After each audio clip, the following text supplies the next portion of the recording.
I still remember the exact moment I found out Leah was pregnant. I had just come home from work, tired and a little cranky, and she met me at the door with this weird mix of nerves and excitement in her eyes. Before I could even ask what was going on, she held up a little white stick.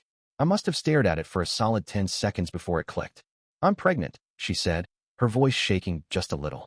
I blinked and then laughed.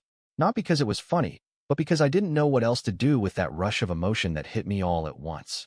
I pulled her into a hug, and for a while, we just stood there in the entryway of our apartment, like the world outside had gone quiet. "My name is Michael. I'm 29 years old. I live in Columbus, Ohio." Leah and I had only been married 6 months at that point, but it felt like we'd been connected forever. We met at the company where I worked in marketing. She was over in HR, and we clicked fast. Same dry sense of humor, same long work hours, same desire to build something real. We were that couple everyone rolled their eyes at, always sneaking each other snacks and texting inside jokes during meetings. Now we were going to be parents. We decided early on to name our daughter Emma. Leah loved the name, said it sounded soft and strong at the same time. I just loved seeing Leah talk about her, even before she was born.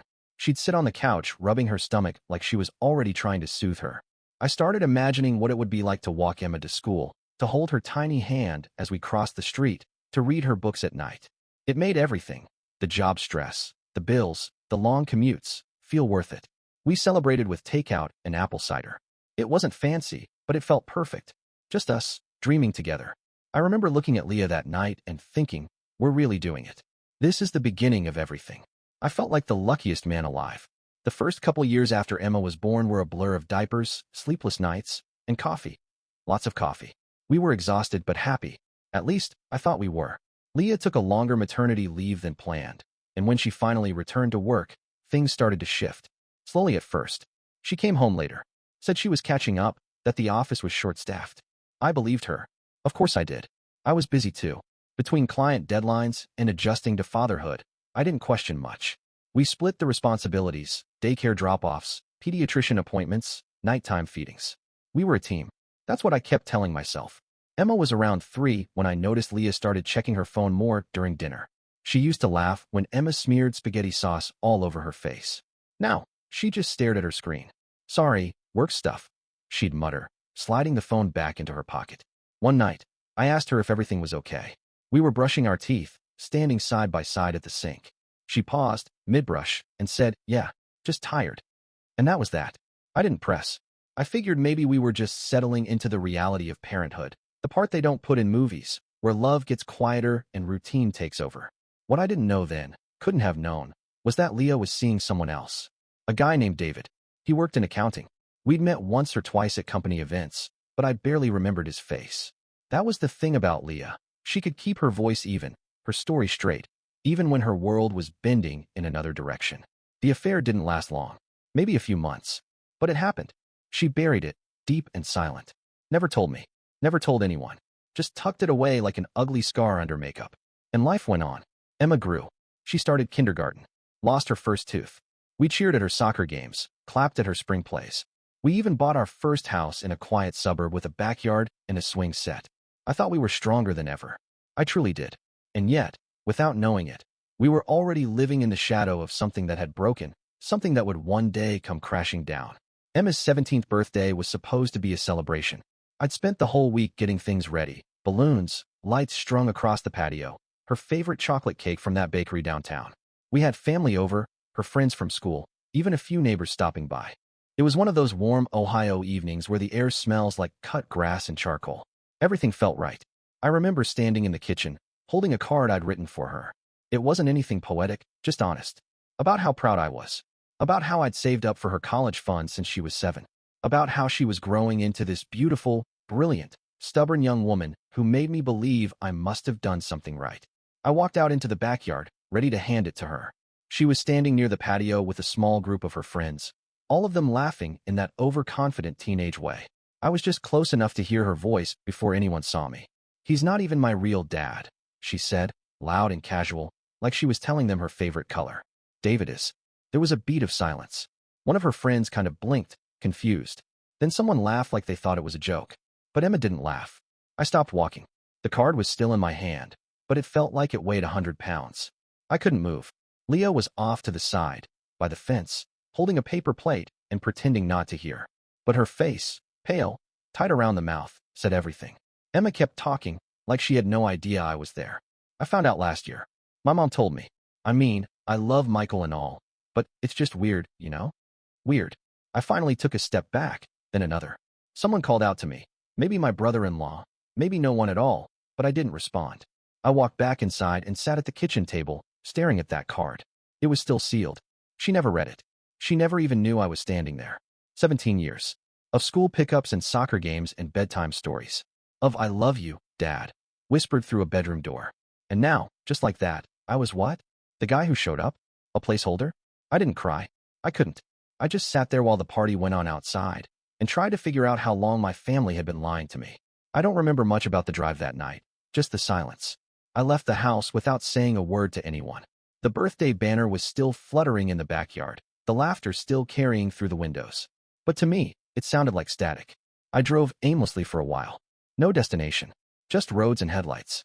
My hands gripped the wheel like I needed something solid, something real, because everything else had just fallen out from under me. 17 years. I kept thinking that. 17 years of being a dad. Of wiping tears and teaching her how to ride a bike. Of building Lego castles on the floor and staying up all night when she had the flu. All those Christmas mornings. All the thanks, Dad-s. And none of it mattered? How long had Leah known? How long had she looked me in the eye, kissed me goodnight, and let me keep believing Emma was mine? When I finally pulled back into the driveway, the house was dark. Everyone had gone home. I sat in the car for a few minutes, engine ticking softly in the summer night. Then I went inside. I didn't turn on the lights. I didn't take off my shoes. I just sat on the edge of the bed, elbows on my knees, staring at the floor. Leah knocked on the door about an hour later. Michael, she said quietly, like my name might break if she spoke it too loud. Can we talk? I didn't answer. I couldn't. I didn't trust what would come out of me. She stood there for a while, then gave up and walked away. I laid back, fully clothed, staring at the ceiling. My mind kept replaying Emma's voice. He's not even my real dad. And it hit me, not just the betrayal, but the loss. I hadn't just been lied to. I'd been erased. And I didn't know if I'd ever come back from that. The next morning, Leah was already sitting at the kitchen table when I walked in. She looked like she hadn't slept either, hair pulled back, eyes swollen, fingers wrapped tightly around a mug of cold coffee. She didn't say anything at first, just waited. I sat across from her. The silence between us felt heavier than any words. I need to know everything, I finally said. My voice came out hoarse, but steady. No more half-truths. No more pretending. Leah nodded slowly, like she'd been preparing for this. It was just a mistake, she whispered. I didn't mean for any of it to happen. It was stupid and short. And I thought it didn't matter. My jaw clenched. You thought it didn't matter? I didn't know Emma wasn't yours, she said quickly.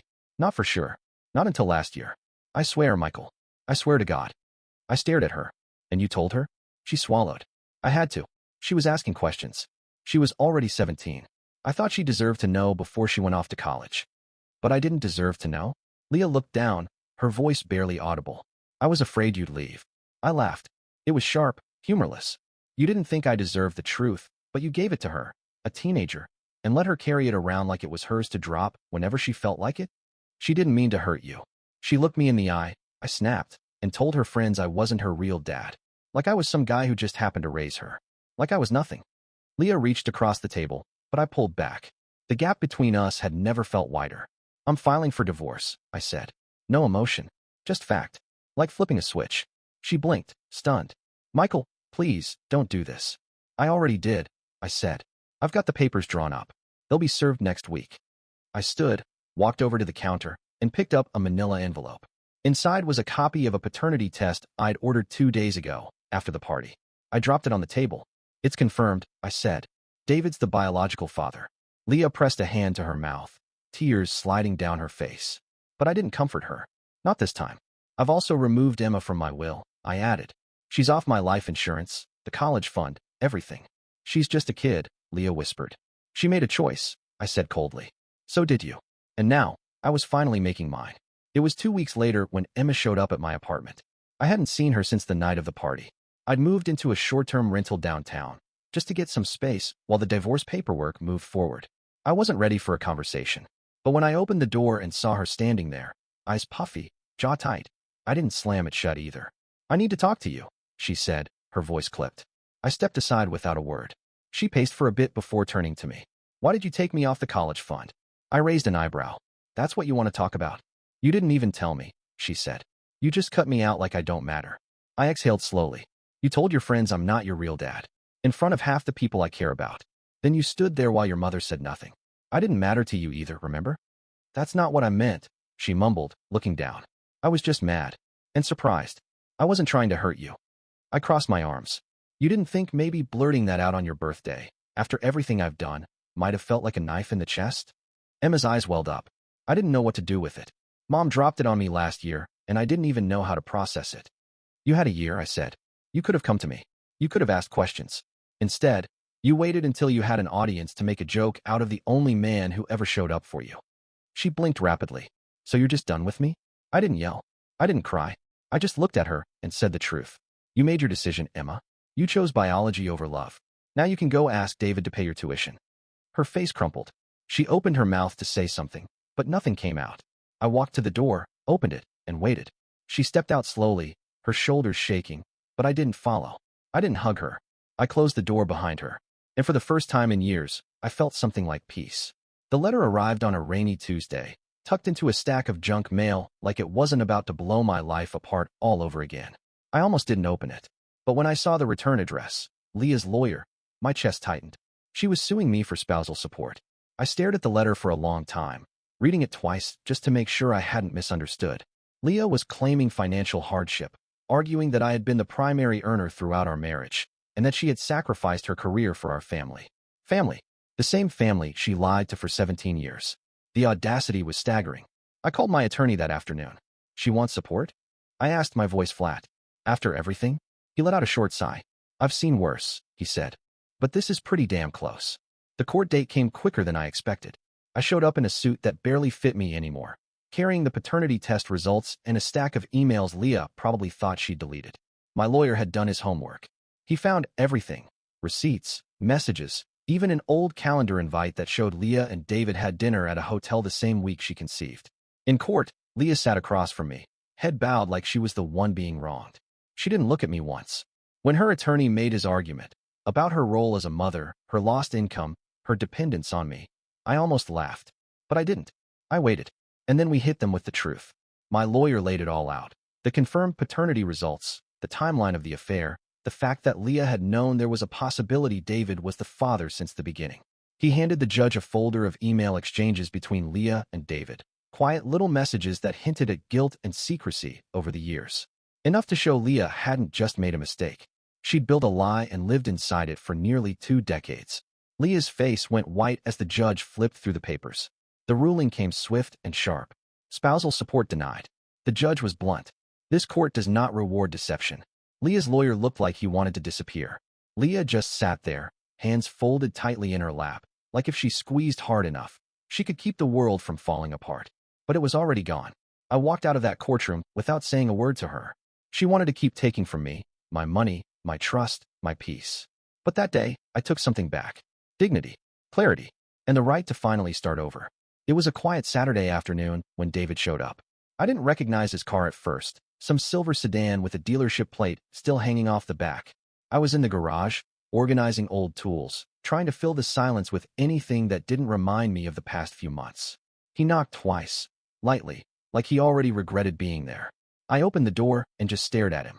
Michael, he said, voice uneasy. Can I talk to you for a minute? I didn't invite him in, but I stepped aside enough for him to take it as a maybe. He walked in slowly, his eyes darting around like he was afraid Leah might leap out of the shadows. She told you to come, didn't she? I asked, leaning against the counter. David looked embarrassed. Yeah, sort of. She's reached out to me a few times since the trial. Said Emma might need me now, that I should step up. I let out a dry laugh. So now she wants you to be the dad. He rubbed the back of his neck. I didn't come here to defend her. I don't know what the hell she's doing anymore. She's doing what she always does, I said, looking for someone else to carry the weight. David nodded slowly. Emma texted me, too. Said she wasn't sure where things stood. I told her I'd think about it, but he trailed off. You're not interested, I said flatly. No, he admitted. I barely knew her. I mean, technically, yeah, she's mine. But I wasn't there. And honestly, I don't even know if I believe everything Leah's telling me. I believe that part. David had the face of a man who had seen Leah's charm up close, and now understood the cost. He looked at me for a long moment. I don't blame you for walking away. I probably would have done it a lot sooner. I didn't respond. There wasn't anything left to say. He thanked me for my time and left without another word. After the door shut, I stood there alone, surrounded by years of silence and sacrifice, and realized something that hit harder than I expected. Leah wasn't done breaking things. She was just starting over, same script, different actor. But this time, I wasn't part of the cast. Emma messaged me a few weeks later. It was short, just a paragraph, but it knocked the wind out of me. I don't know where we stand. I'm sorry for how I said it. I didn't mean to hurt you. I didn't realize what it would do. I miss you. I sat with that message for hours. Not because I didn't know how I felt. I did, but because I didn't know how to say it in a way that wouldn't bury her further. Or me. Eventually, I wrote back. Emma, I love the girl I raised. I always will. But something changed that night, and I can't pretend it didn't. I can't be your dad anymore. I'm not angry. I'm just done. And I hit send. I stared at the screen, waiting for a reply. None came. That night, I poured myself a drink, stepped out onto the balcony, and just sat there. Not thinking. Not replaying anything. Just breathing. 2 months later, I met someone new. Her name was Elaine. She worked at the same firm as my lawyer, a paralegal who handled most of the grunt work behind the scenes. We'd crossed paths once or twice, but after everything with Leah, I wasn't looking to date. Still, one day she handed me a file with a little smile and said, "You know, you don't look like the type who gives up easily." I don't know what made me ask her out that afternoon. Maybe it was her eyes. Or maybe it was the fact that she knew everything. The paternity, the divorce, the whole mess, and still saw something in me that wasn't broken. We started slow. Coffee on weekends. Walks through the park. Conversations that weren't about what I'd lost, but about what came next. It felt like breathing again. A few months into it, I booked a trip to Italy. A solo thing. Photography, food, no plans. Just a suitcase and a camera. I stood in a little alley in Florence one afternoon, eating gelato, watching a group of kids chase pigeons in the square, and I felt something I hadn't felt in years. Peace. Not because I'd forgotten everything, but because I'd finally let it go. I took a photo, not of the buildings or the light, but of my own shadow stretching across the stone. A man who had survived something, standing in the quiet aftermath. And that was enough.